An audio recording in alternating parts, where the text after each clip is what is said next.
Je m'appelle Tiffaine et ça fait 2 ans et demi que j'ai pas sorti les poubelles.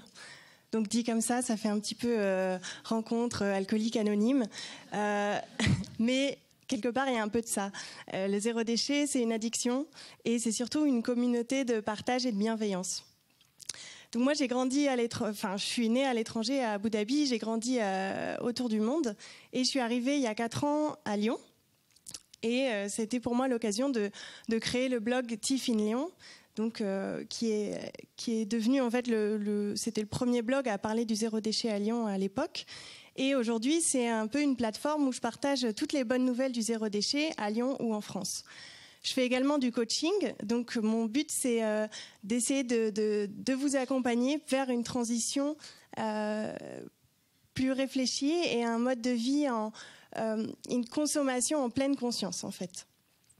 J'ai aussi une troisième activité, c'est qu'en fait, à force de parler du zéro déchet aux gens, j'avais vraiment envie de faciliter la vie aux personnes et de faire cette transition, que cette transition se fasse de la manière la plus facile possible et la plus sympa possible. Et du coup, j'ai créé il y a 1 an la box Zéro Déchet, qui était en fait la première box au contenu complètement équitable, durable et zéro déchet. Le but, en fait, c'est d'avoir un sac dans lequel vous avez tous les objets et les cosmétiques dont vous avez besoin pour vous lancer dans l'aventure. C'est là que je sors mes notes. Donc si j'étais venue, en fait, vous parler il y a 4 ans, j'aurais dit quelque chose de complètement différent. Je vous aurais raconté que je vais, donc il y a 4 ans, voilà, je vais au supermarché, j'achète toujours plus de choses qu'il y a sur ma liste. J'ai 5 shampoings différents, une collection de vernis à ongles, mais innombrables. Je pense que j'en avais peut-être 40. Quand je fais mes courses, je passe plus de temps à lire les étiquettes et à essayer de comprendre les ingrédients qu'à vraiment acheter des produits. Parce que donc à l'époque, j'étais un peu dans le boycott après mon expérience à Singapour, et j'essayais de limiter en fait l'huile de palme. Donc je passais des heures à lire les étiquettes, à limiter l'huile de palme, les parabènes pour pas avoir le cancer sous les bras à cause de mon déodorant. Enfin bon, c'était un casse-tête pas possible.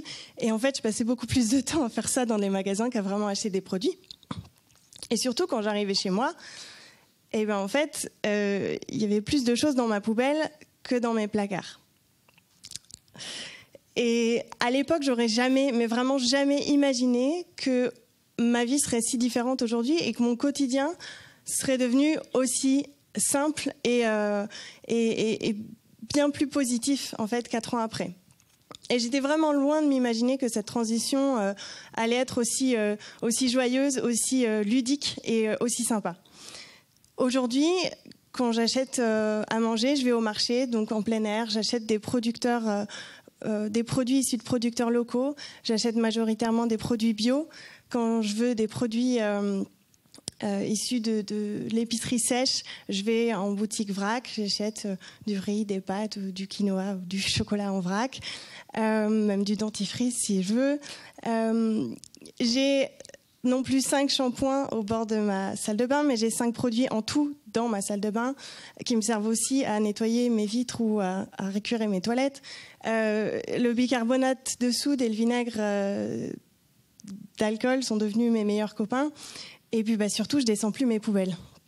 Et ça, c'est quand même pas mal de plus descendre ses poubelles, parce que je pense que parmi vous, il y en a beaucoup qui apprécient pas forcément. C'est pas la mission la plus cool à faire dans la journée. Et ce qui s'est passé, en fait, le déclic que j'ai eu, c'est simplement que je me suis mise à agir. Avant, j'étais dans la colère, j'étais dans le questionnement. Je disais, mais comment on peut nous faire avaler ce genre de choses ? Avaler dans tous les sens du terme, d'ailleurs. Manger ou juste croire à ces choses-là, qu'il y a quelque chose qui cloche. Je veux pas participer à ça, je suis pas contente. Et il y avait beaucoup de colère, mais quelque part, je faisais rien, en fait. Et puis un jour, en fait, à Singapour, j'ai vécu ce qui s'appelle le haze, qui est un épais brouillard très toxique qui s'abat sur la ville 2 fois par an. Alors, quand on est en France, on se rend pas compte de ça parce que on le vit pas. Et quand on est à Singapour, en fait, les écoles sont fermées, les personnes âgées, les enfants ne peuvent pas sortir. On est cloîtré chez soi, on a de la cendre partout dans sa maison. Et en fait, c'est simplement parce qu'on brûle la forêt en Indonésie d'une manière sauvage pour ensuite replanter des palmiers qui vont servir à faire ensuite de l'huile de palme. Donc, pour moi, en fait, le fait d'avoir vécu ça, je me disais, mais comment on peut laisser faire ce genre de choses? Comment c'est possible de rester là à rien faire? Surtout qu'à Singapour, les gens participent beaucoup à la production de l'huile de palme. Et en fait, en rentrant en France, je me suis dit, allez, ça y est, c'est parti, je vais agir à ma manière. Et je vais commencer par boycotter l'huile de palme. J'aime pas forcément le mot boycott, mais en tout cas, j'étais dans le boycott, ce mot que je connaissais pas ce matin. Donc, à acheter d'autres choses. Et c'est comme ça que je suis arrivée à changer mon mode de vie. Le zéro déchet, c'est pas juste une envie de moins descendre les poubelles, c'est surtout une sacrée prise de conscience. Parce que d'un coup, en fait, on va s'intéresser à notre sac poubelle. C'est un peu comme ce qu'on dit à Vegas, what happens in Vegas stays in Vegas. Là, ça va être à l'époque, c'est un peu pareil pour notre poubelle, c'est what happens in the poubelle stays in the poubelle. Aujourd'hui, on met toutes ces choses dans un grand sac plastique noir, on le ferme, on le met dans la benne, et voilà, on l'oublie. On s'en occupe plus parce que c'est hors de notre vue. Et voilà, en fait, le problème, c'est que à la télé, en ligne, ici, on entend parler de plus en plus de scandales écologiques. Je vous ai parlé du haze. Vous avez sûrement vu des photos de ces oiseaux avec les entrailles pleines de plastique. On entend parler aussi des rivières qui sont polluées avec des déchets chimiques et toxiques. Il y a eu aussi le scandale des tampons récemment. Et puis le fait qu'en 2050, probablement, on aura plus de plastique dans l'eau que de poissons. Bon, bref, c'est que des bonnes nouvelles. Qu'est-ce qu'on peut faire, en gros, pour faire changer toutes ces choses? Eh bien, ce qu'on peut faire, c'est changer notre regard sur notre poubelle. Alors, vous allez me dire, oui, mais le zéro déchet, c'est pas très glamour parce qu'il y a zéro qui est la note complètement nulle qu'on n'a pas envie d'avoir à l'école. Et puis, il y a déchet. Déchet, c'est le truc qui pue, qui est sale, qu'on n'a pas non plus envie de voir. Donc, mis ensemble, zéro déchet, ça donne pas trop envie. Alors qu'en réalité, c'est un mode de vie ultra positif et vraiment bienveillant. C'est un mode de vie de consommateur pour faire changer les choses. En fait, c'est réfléchir à tout le cercle de production et essayer de comprendre, est-ce que ça vaut la peine d'acheter ce produit ou est-ce que je préfère pas acheter quelque chose que je comprends mieux, qui est plus simple et qui en plus a un impact positif. Par exemple, je vais vous raconter une histoire. C'est une histoire de la petite cuillère ou la touillette en plastique qu'on a dans nos petits pots de café. Déjà, cette cuillère, à la base, cette cuillère en plastique, elle est issue d'hydrocarbures, elle est issue de pétrole. Donc ça veut dire qu'elle a probablement grandi, ou elle est née, en Amérique latine ou au Moyen-Orient.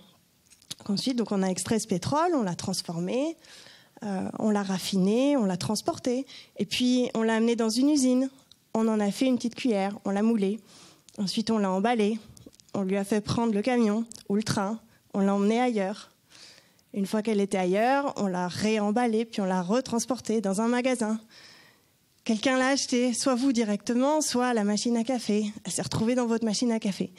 Et vous allez mettre une pièce, prendre votre café, touiller votre café et la jeter. Ça veut dire que cette petite cuillère que vous avez utilisée, ou qu'on a tous utilisée un jour entre 2 et 15 secondes, elle a plus voyagé que vous, déjà. Donc on lui a payé un tour du monde, gratos. C'est cool pour elle. Et en plus, elle est immortelle. Parce qu'une fois qu'on va l'acheter, elle n'est pas recyclable et elle va rester plus de 400 ans sur Terre. Tout le plastique qu'on a créé depuis les années 50...